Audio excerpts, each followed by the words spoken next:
بسم اللہ الرحمن الرحیم۔ حضرت ابو ہریرہ رضی اللہ تعالیٰ عنہ سے حضور اکرم صلی اللہ علیہ وسلم کا ارشاد مروی ہے کہ جب آپ صلی اللہ علیہ وسلم نے ارشاد فرمایا کہ قیامت کے دن حضرت ابراہیم علیہ السلام اپنے باپ آزر سے اس حالت میں ملاقات کریں گے کہ آزر کے چہرے پر سیاہی اور گرد و غبار چھائی ہوگی۔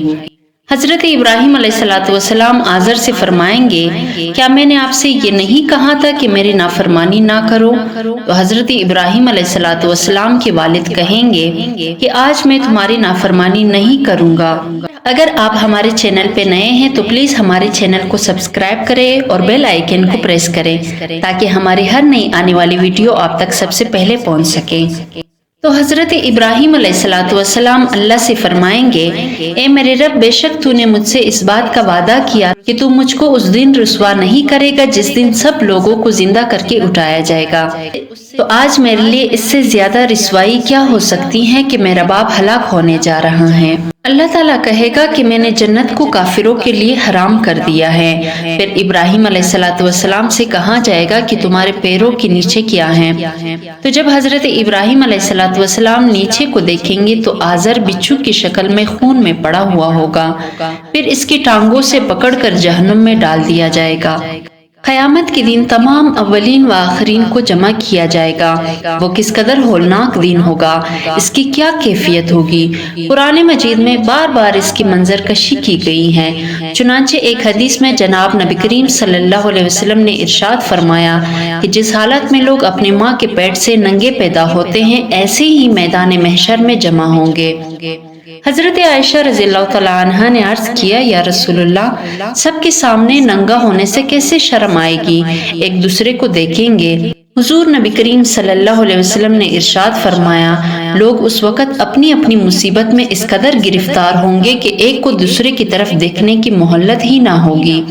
سب کی آنکھیں اوپر کی طرف لگی ہوئی ہوگی۔ ہر شخص اپنے اعمال بد کے بقدر پسینے میں غرق ہوگا۔ کسی کا پسینہ پاؤں چڑھا ہوا ہوگا، کسی کا پنڈلی تک، کسی کا پیٹ تک، کسی کا منہ تک آیا ہوا ہوگا۔ اس وقت ہر شخص سے 4 چیزوں کا سوال ہوگا: عمر کس کام میں ختم کی اور اللہ کی عطا کیے جسم کو کس کام میں لگایا، دین کا جو علم حاصل کیا تھا اس پر کتنا عمل کیا، مال کہاں سے کمایا، کہاں خرچ کیا، یعنی جائز طریقے سے کمایا یا حرام طریقے سے، اور مال کو اللہ کے حکم کے مطابق خرچ کیا یا نافرمانی کے کاموں میں اڑا دیا۔ پھر وہ دن ایسا پریشان کن ہوگا کہ کوئی کسی کے کام نہیں آئے گا، ہر شخص کو اپنی ہی فکر ہوگی۔ چنانچہ ارشاد باری تعالیٰ ہے، یوم یفر المرء من اخیہ، یعنی قیامت کا دن ایسا دن ہوگا جس دن آدمی اپنے بھائی سے، اپنے ماں سے، اپنے باپ سے اور اپنی بیوی سے، اپنے اولاد سے بھاگے گا، کوئی کسی کے کام نہ آئے گا۔ ہر شخص کو اپنا ہی ایسا مشغلہ ہوگا جو اس کو دوسرے کی طرف متوجہ نہ ہونے دے گا۔ اور بھی بکثرت آیات میں انسان کو اس دن کے مصائب کی طرف توجہ دلائی گئی تاکہ انسان اس دن کے آنے سے پہلے ہی اس کے لیے تیاری کرے اور دنیا میں ایسے اعمال اختیار کرے کہ اللہ تعالیٰ کی رضا حاصل ہو، اللہ تعالیٰ اس کی خطا قصور کو معاف فرمائے۔ جو لوگ تقوی و طہارت والی پاکیزگی زندگی گزارتے ہیں وہ قیامت کی سختی سے بھی محفوظ رہیں گے۔ اللہ تعالیٰ ان کے ساتھ خاص اکرام و اعزاز کا معاملہ فرمائیں گے۔ چنانچہ صحیحین کی ایک حدیث میں حضرت ابو ہریرہ سے مروی ہے کہ رسول اکرم صلی اللہ علیہ وسلم نے فرمایا کہ 7 قسم کے افراد ایسے ہیں کہ اللہ تعالیٰ انہیں اس دن اپنے عرش کے سائے میں جگہ دیں گے، جس دن اللہ تعالیٰ کے عرش کے سائے کے علاوہ کوئی اور سایہ نہ ہوگا۔ نمبر 1، عادل بادشاہ، یعنی جس نے اپنی رعایا میں انصاف کے ساتھ حکومت کی ہو۔ نمبر 2، وہ جوان جس نے اپنی پوری عمر اللہ تعالیٰ کی عبادت میں گزار دی، یعنی جوانی کا زمانہ جس میں شہوات نفسانیہ کا خوب غلبہ ہوتا ہے، انسان جسمانی صحت و قوت سے بھرپور ہوتا ہے۔ ایسے وقت میں نفس شیطان کی تباہ کے بجائے اپنے اوقات کو اللہ تعالیٰ کی عبادت میں گزارتا ہے۔ نمبر 3، وہ شخص جو مسجد میں دل لگائے رکھتا ہے، یعنی نمازوں کے اوقات کا خیال رکھتا ہے، دنیا کے کاموں میں مشغول ہو کر نماز سے غافل نہیں ہوتا بلکہ دنیا کے کاموں کو اس طرح پورا کرتا ہے کہ نمازوں کو وقت مسنون میں جماعت کے ساتھ ادا کرنے میں مخل نہ ہو۔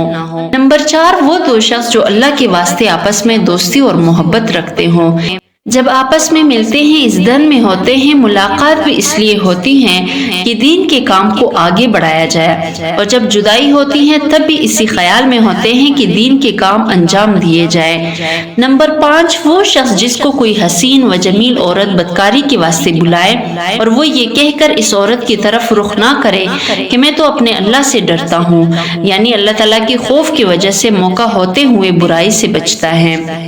نمبر 6، وہ شخص جو اس طرح مخفی طور پر صدقہ کرتا ہے کہ دائیں ہاتھ سے خرچ کرنے کے بائیں ہاتھ کو خبر نہ ہو، یعنی انتہائی اخلاص کے ساتھ خالص اللہ تعالیٰ کی رضا حاصل کرنے کے لیے مال خرچ کرتا ہے، ریا و نمود کا اس میں شائبہ بھی نہیں ہوتا۔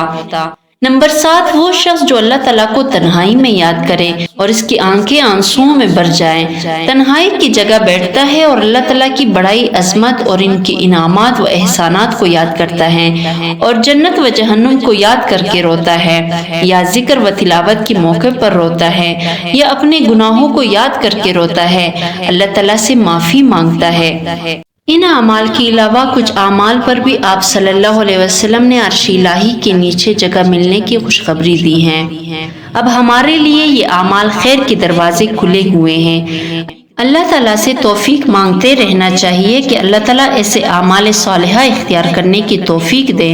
جو ہمیں رسوائی سے بچائے اور جنت کا مستحق بنائے۔ حضرت ابو ہریرہ رضی اللہ تعالیٰ عنہ بیان کرتے ہیں کہ رسول اکرم صلی اللہ علیہ وسلم نے ارشاد فرمایا،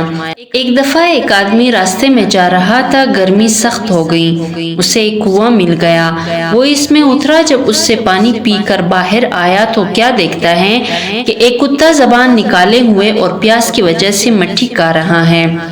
اس آدمی نے کہا کہ اس کتے کو ویسے ہی پیاس لگی ہوئی ہے جیسے مجھے پیاس لگی ہوئی تھی۔ وہ کنویں میں اترا، اس نے اپنے جوتے کو پانی سے بھرا اور اسے اپنے منہ سے پکڑ کر اوپر چڑھ آیا اور کتے کو پلا دیا، اور اس عمل پر اللہ کا شکر ادا کیا۔ اللہ تعالیٰ نے اس کا یہ عمل قبول کرتے ہوئے اسے بخش دیا۔ صحابہ رضوان اللہ اجمعین نے عرض کیا، یا رسول اللہ، کیا ہمیں جانوروں کا ثواب ملتا ہے؟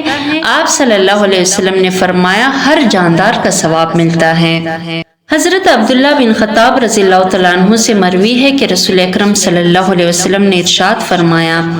ایک عورت کو ایک بلی کی وجہ سے عذاب دیا گیا کہ اس نے اسے باندھ کر رکھا یہاں تک کہ وہ مر گئی، تو اس کی وجہ سے اس عورت کو دوزخ میں داخل کر دیا گیا۔ اس نے اسے باندھ کر رکھا، نہ اسے کھانے پینے کو دیا اور نہ اسے آزاد چھوڑا کہ وہ زمین کی کیڑے مکوڑے کھا لے۔ اچائی کیجیے اور جس کے ساتھ چاہے کیجیے، اللہ تعالیٰ اچائی کرنے والے کے عمل کو کبھی ضائع نہیں کرتا، اور آپ یہ جان لے کہ آپ اللہ تعالیٰ کی رضا کے حصول کے لیے تھوڑا بہت جو کچھ بھی صدقہ کریں گے، خواہ وہ مستحق کو ملے یا غیر مستحق کو، اللہ آپ کو اس کا اجر ضرور دیں گے۔ اور ہر جاندار چیز پر احسان کرے اور اس کو کھلانے پلانے پر اجر ملتا ہے۔ آپ خیر کی کسی بھی چیز کو معمولی نہ سمجھے، اس لیے کہ بسا اوقات بھوکے پیٹ میں ایک لقمہ یا پیاسے کے منہ میں ایک گھونٹ اس کی پیاس بجھا دیتا ہے، اور آپ کو اس سے کوئی بھی مشقت نہیں ہوتی، نہ اس سے آپ کے کھانے پینے کے سامان میں کوئی کمی آتی ہے، اور آپ اس نیکی کو کچھ سمجھتے بھی نہیں ہیں، لیکن وہ اللہ جل شانہ کی یہاں بہت بڑا اجر رکھتی ہیں، اور اس کی وجہ سے آپ سے مصیبت و بلا دور ہو جاتی ہیں، اور وہ نیکی آپ کو برے خاتمے سے بچا لیتی ہیں، اور آپ کے اور دوزخ کے درمیان ایک حجاب و پردہ بن جاتی ہیں۔ بہترین صدقہ وہ ہے جو مالداری کے حالت میں ہو۔ اللہ تعالیٰ آپ کے صدقہ کیے جانے والے روٹی کے ایک ٹکڑے کو بڑھاتے رہتے ہیں، یہاں تک کہ وہ احد پہاڑ سے بڑا بن جاتا ہے۔ ذرا اس شخص کو ملاحظہ فرمائے جس نے کتے پر رحم و ترس کھایا اور یہ جان لیا کہ کتا نہایت سخت پیاس کی وجہ سے ہامتے ہوئے زبان باہر نکال رہا ہے اور اسی وجہ سے گیلی مٹی چوس رہا ہے، چنانچہ وہ فوراً کنویں میں اترا، اپنا چمڑے کا موزہ پانی سے بھرا اور اس کتے کو پانی پلا دیا جو کنویں میں اتر نہیں سکتا تھا اور پانی تک پہنچ نہیں سکتا تھا۔ دیکھیے اللہ تعالیٰ نے اس کی اس نیکی پر کیسا اجر عطا فرمایا، اور اس کتے پر رحم کھانے اور اسے موت و پیاس سے بچانے پر اس کی گناہ معاف فرما کر اسے دوزخ کی آگ سے بچا لیا۔ صحابہ کرام کو اس واقعے سے تعجب ہوا اور انہوں نے چوپائیوں کے ساتھ احسان و حسن سلوک کا حکم دریافت کیا، اور یہ دریافت کیا کہ اس پر بھی اجر ملتا ہے۔ تو نبی رحمت و امت پر شفیق و مہربان رسول اکرم صلی اللہ علیہ وسلم نے انہیں یہ بتلا دیا کہ انہیں ہر ذی روح کے ساتھ حسن سلوک کرنے پر اجر و ثواب ملتا ہے۔